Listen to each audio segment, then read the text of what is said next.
ngumu sana kwa Simba, na hii inadhihirisha kwamba kila timu ambayo inakutana na Simba inakuwa ngumu sana. Haijalishi timu imeshuka daraja, lakini lazima itapeleka ugumu kwa Simba, na of course ni kwa sababu Simba pia ni lidude likubwa. Lidude likubwa kwa maana timu ambayo iko nafasi ya 5 kwa ubora barani Afrika, timu iliyofika fainali ya kombe la shirikisho, lakini pia timu ambayo imekuwa na consistency katika michuano ya CAF. Kwa hiyo kila timu ambayo inakutana nayo, iwe imeshuka, iwe kwenye level fulani, lazima ikaze. Na of course tumeona dhidi ya Ken Gold walioenda uwanjani bila kufanya homa hapo, amechelewa wakamkazia Simba, ingawa Simba alishinda lakini bado alikomaa mpaka dakika za jioni. Morrison anataka kucheza, sio? Leo tumeshuhudia Kagera Sugar wamekomaa, wamekaza sana na nini, lakini mwisho wa siku bao la Steve Desemukwala linaamua. Simba anapata matokeo mengine na wanafikisha points ambazo bado Yanga tu anaongoza kwa point moja, lakini wamecheza mpira mzuri, ingawa sio kwa performance ile ya Simba tuliozoea kuiona. Inawezekana ni kwa sababu pia leo coach ameinject baadhi ya wachezaji, ni kwa sababu ana mchezo wa dabi, mchezo mkubwa. Kwa hiyo haujamuona leo Mpanzu, unaona bwana Kibu ametokea benchi, lakini pia hujaona wachezaji ambao tumezoea kuwaona kina Yusuf Kagoma, hujaona wale wachezaji ambao wamezoea kunyumbulika. So leo mabadiliko yaliyofanyika inawezekana pia pengine Simba kushindwa kufanya vizuri kama ambavyo watu wamezoea, lakini ni Kagera pia leo walikuwa wanacheza, wako very flexible kwa sababu tayari wao wameshuka daraja, wana cha kupoteza. Walichokuwa wanakifanya ni kwamba walikuwa wanatengeneza CV zao kuelekea mwisho wa msimu, kwa sababu kuna timu ambazo zitaanza kuwahitaji wao. Ndio maana unaona kuna baadhi ya wachezaji walikuwa wanajaribu kungangana, lakini mwisho wa siku Simba ameshinda. Vikibofu, kuna ukimya katika uongozi wa klabu ya Simba mpaka muda huu, Wanayanga wakiwa na mashaka wanaleta timu au yanatokea alotokea. Wewe sasa kivipi imekaaje? Huu ukimya wa Simba ni kwa sababu Simba sio mwenyeji wa mechi, na taarifa ni kwamba Simba mechi wanaicheza na wanaitaka, lakini waliingiwa na ubaridi kidogo viongozi wao mara baada ya kuona mechi imeahirishwa kutoka tarehe 15 kwenda tarehe 25, mara baada ya kumuona bana Mangungu na mzee Hassan Dalali na kina Hassan Hasanoa kule Ikulu. Watu wakashangaa inakuaje, na kati tulikuwa tumeshakubaliana mechi inapigwa tarehe 15. Kwa hiyo kuna namna ambapo hapo katikati walisheki kidogo, lakini baadaye naona wameimarika na wamekubaliana mechi inachezwa. Lakini watu wengi wanasema ukimya una kishindo kikubwa, na inawezekana huu ukimya ikawa silaha kwenda kuwaumiza pia Yanga Afrika, wakati Yanga wanafurahi hawajui Simba wanapika kitu gani. Kwa hiyo inaweza ikawa surprise package pia katika hiyo mechi. Kwangu mimi siwezi kuona kama ni mechi ambayo ni ya upande mmoja, kwamba Yanga ndo wanapewa kipaumbele hivyo, kwa sababu mimi naamini Simba na kikosi kikubwa cha kucompete na Yanga kwenye hiyo mechi. Na ukiangalia 1v1 situation, mchezaji mmoja Simba na Yanga, bado naona Simba pia wana wachezaji ambao wanaweza wakashindana.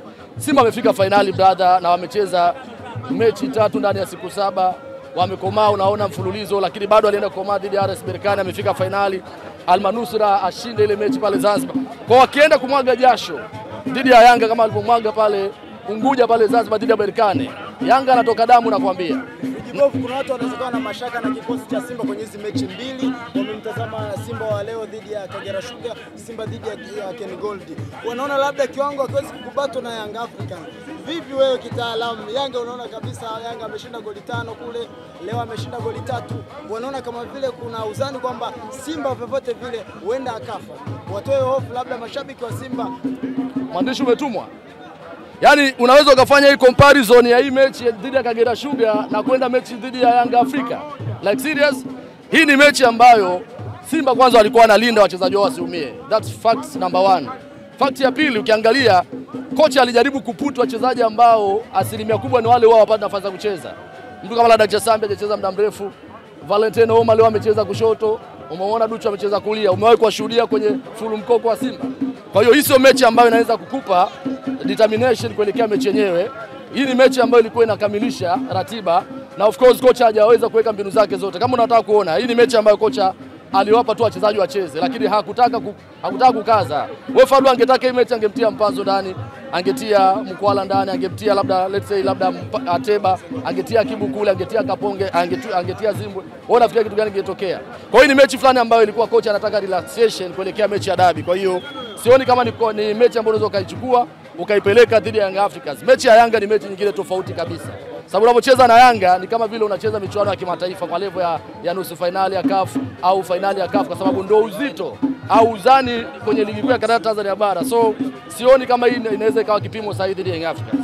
kuna 1-2 kuelekea dabi ya Kariakoo, lakini bado kunalinganisha Jean Charles Ahoua dhidi ya na Pacome Zouzoua. Hebu maliza huu mzizi wewe sasa kitaalamu. Kwanza mpaka sasa hivi top scorer ni Jean Charles Ahoua, of course leo hajafunga na ametolewa na kocha, uliona ananungunika, alikuwa akisikilizia labda kule kuna mtu ataongeza, lakini bahati nzuri na mbaya ni kwamba Clement Mzize leo hajafunga goli. Yaani Mzize leo hajafunga, amefunga Chama, mara Onyango kajifunga, mara uko naye Baka kafunga, Max sijui kafunga, Duke kafunga, afu yeye Mzize afungi. Kwa hiyo Ahoua yeye tayari amerelax, yuko pale kwenye kiti chake cha ufalme, tayari ni top scorer wa msimu. Issue ya MVP, najua kuna propaganda zimeanza kuandaliwa. Na jana nilikuwa nimeandika kwenye page yangu ya Instagram kwamba mpira wetu wa kibongo una unafiki mwingi sana. Yaani Pacome Zouzoua tayari ameshaanza kupewa kwamba ndo MVP, most valuable player. Pacome amehusika, magoli aliyohusika ni tofauti na Jean Charles Ahoua. Lakini huwa watu wanashindwa, na kamati pia naiambia kamati ya uandaaji wa tuzo, wakiingia kwenye mtego watatoa tuzo bila wao kutarajia. Kwa sababu gani?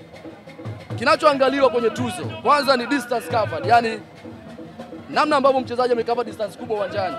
Angalia work rate ya Pacome Zouzoua na work rate ya Jean Charles Ahoua, dakika ambazo amecheza Jean Charles Ahoua dakika ngapi compare na Pacome Zouzoua ambaye alipata majeraha. Sio kufunga is a big deal, issue ni mchezaji amecover distance kwa kiwango gani uwanjani, mchezaji amekimbia kilomita ngapi uwanjani, mchezaji amecheza dakika ngapi uwanjani, ana kadi ya njano hana, amechukua tuzo ngapi za man of the match mfululizo. Utaona amechukua pia tuzo nyingi, ingawa Pacome amechukua 7, sio?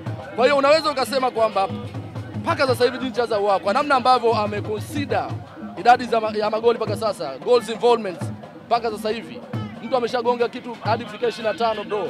Unaweza vipi kumtoa kuwa yeye ndio sio MVP?